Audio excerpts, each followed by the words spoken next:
What is going on, everyone? Welcome back to the channel. Apologies for no videos here lately, but I thought we would hop in and take a look at the road ahead today. Pretty divisive for the community so far with the changes that they've put in. So let's hop in, take a look, discuss down in the comments, and see what you guys think. So let's take a look at the changes. So the positives, we'll go over that first.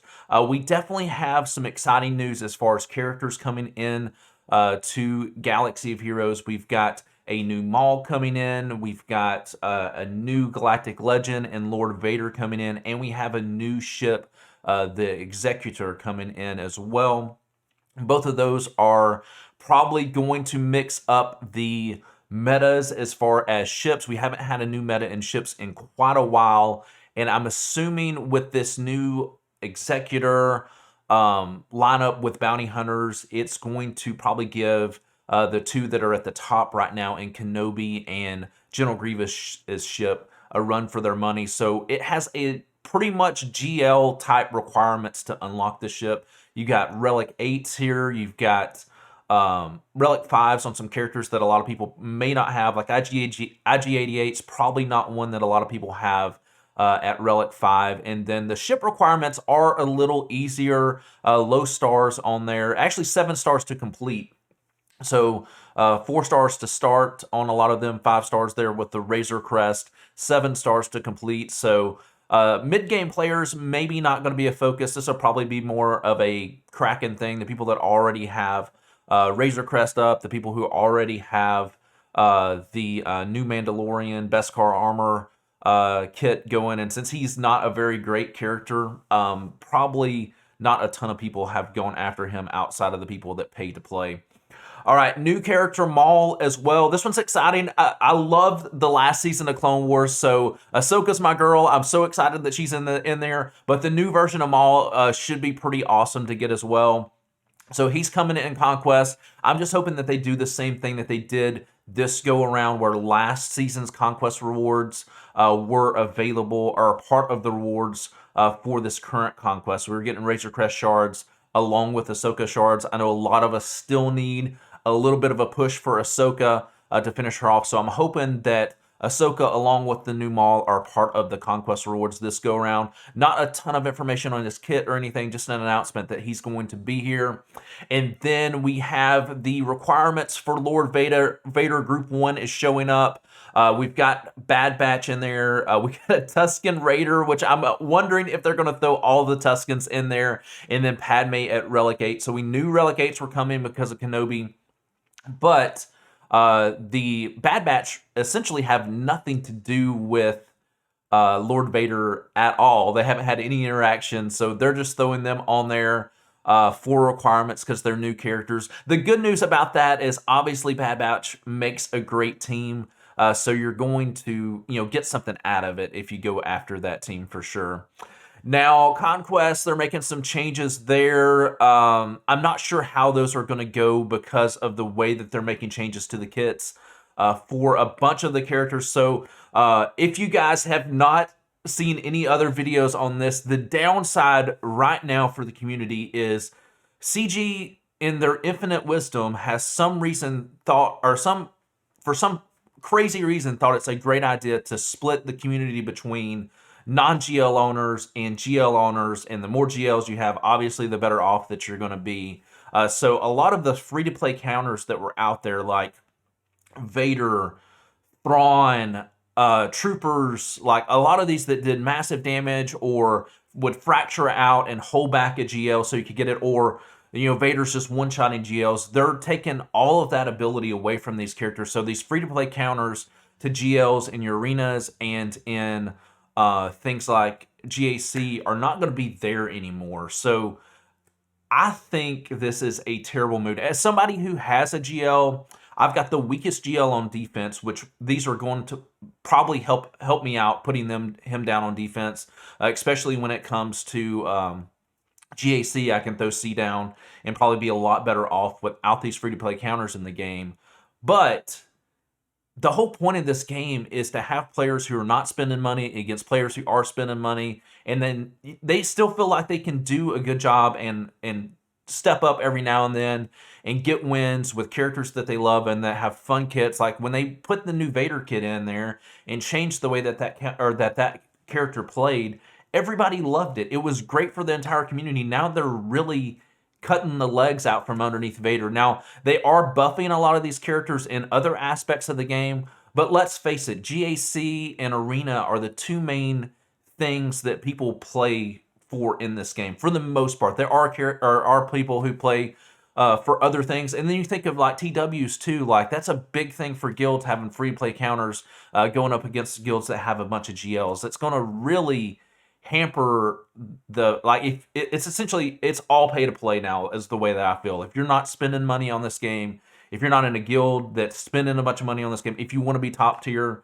it's not going to happen anymore. And it's a shame because I think that if you want a good solid player base and you just say, hey, we're going to cater to the people who are spending money and all these new players coming in, if you're not going to spend money and get a GL, then you're not going to be competitive. It doesn't make it for a very good experience. I understand this game's around to make money.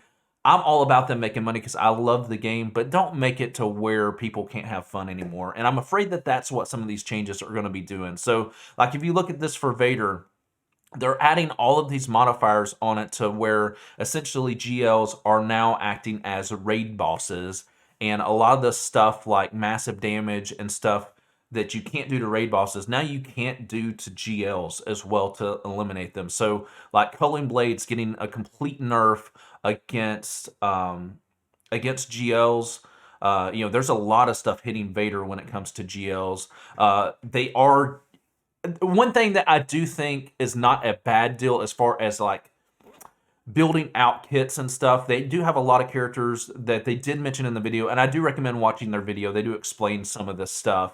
But defense right now is a stat that's really kind of worthless in a lot of senses because a lot of characters do ignore defense and kind of go past that. So I'm okay with getting rid of the ignore defense, but I think you needed to put something better into those kits to still make characters like Gas and Jedi Knight Luke Skywalker really, really usable in lineups. Because you think a lot of these characters are essential to GL lineups too, and you're kind of nerfing that. It's going to be interesting how it affects the meta all around, because I know, at least in my shard, I see JMLs with Jedi all the time that are using Jedi Knight Luke Skywalker and then General Skywalker, because they do massive damage with that lineup because they're ignoring defense. Now that that's gone, it's going to be interesting to see how viable those Jedi lineups are going to be with JML. So I'm not a big fan of hampering free-to-play counters to stuff. I think that that's one of the things that's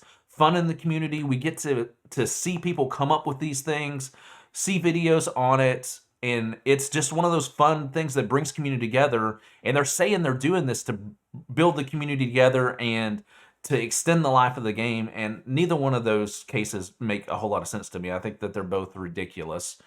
So they're doing some raid boss changes too. Like you can go through and look at these, but they are just really hampering a lot of the kits. The big one here that I'm thinking of, free-to-play counter. So like right now, SLKR is like the main first GL that a lot of people go after. Well, a free-to-play counter to that is Darth Revan with Thrawn.